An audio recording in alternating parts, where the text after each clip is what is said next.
Hello, everyone. On Tuesday, April 21st, I went to Commissioner's Court to give public comment. The thing is that while our governments are starting to conduct their business more and more virtually as a precautionary measure, many are still requiring that residents show up in person to give public comment. The Texas Open Meeting Act protects public comment for Texans all across the state. It was adopted in 1967, and it has been amended many times. Most recently, it was amended by the Texas House Bill 2840, which codified the rights of Texans to address their governing bodies during meetings. It allows for governments to determine the appropriate rules and prohibits the governing bodies from restricting this public comment from being critical of it.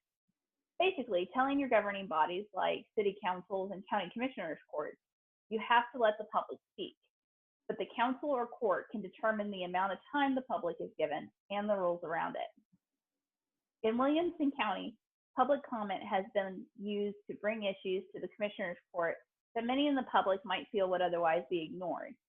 There are people who show up every week to talk about the same issue or the most important issue to them at the time. The people exercising their rights to an open channel of communication to their elected officials have been keeping a long-standing tradition of open government alive. I got to do that on Tuesday. Let me show you the clip. Hello, Commissioners, Judge. My name is Jessica Teed, and I live in Georgetown. I'm here today to participate in public comment for the first time as a resident because I've been hearing from people throughout the county that they are concerned about the risk of coming to court to participate in public comment as they had been before they started. I think that is very smart that the commissioners and county judge are participating in this meeting as virtually as possible.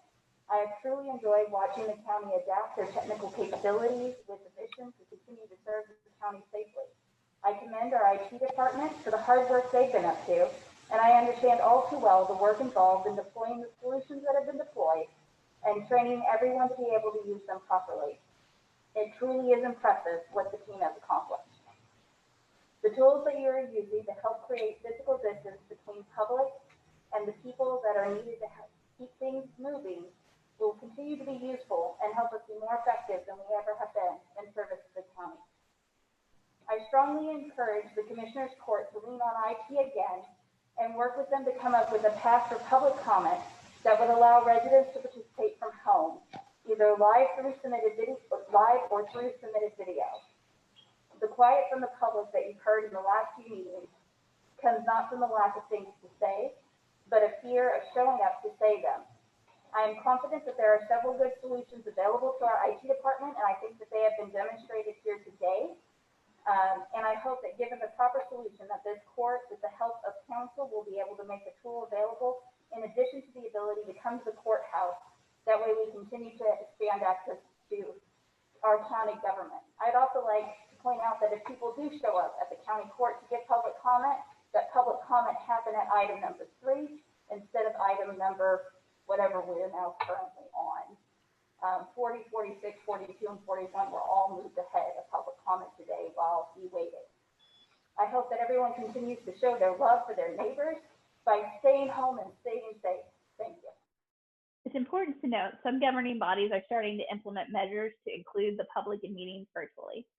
Locally, Georgetown City Council is allowing people to submit comments ahead of meetings and to have the option of being called when it is the appropriate time to speak, if that is preferred. I encourage all elected officials in House District 20 to determine what method of virtual participation works best for them and to make it available to their public quickly. Before I joined Justice Stacey Hackenberg as her Chief Court Administrator, I was an IT professional that specifically helps companies and governments come up with the right solutions for them and their technical needs. I would be happy to discuss with any elected officials or department heads solutions that might work for their meetings. We are all trying to figure this out as we go. And in the meantime, I hope that people are also utilizing other methods of contacting their elected officials on a local level, such as picking up the phone to call an elected official's office or sending out an email. It's vitally important that if you can stay home, you do. While everyone is trying their best to put forth precautions at meetings, this virus has shown time and time again that it is the master of infecting new people. Doctors, like our own Christine Mann, advise that the best way to prevent COVID-19 from showing up in your home is to severely limit any and all points of exposure. I've been home since March 11th. It's not always been easy, but I know that not everyone has a job that can be done at home and that everyone is suffering from the stay-at-home order in one way or another. because we can't all stay at home. It's important that those of us who can please continue to stay at home.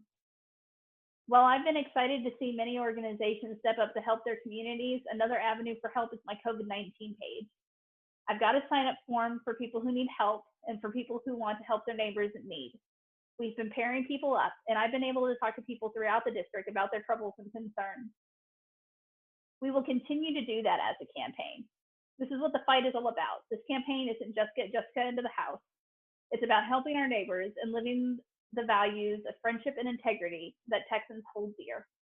There are multiple ways to reach out to me, and I hope that you do. I'm very available on Facebook chat, through email and text, and all of that information is available on my website, jessica4tx.com. Elected officials adopting protocols to allow virtual participation is a need right now, but I'm confident that if our officials can embrace virtual participation, that we will be able to move forward in the tradition of open government for more people. Stay home and stay safe.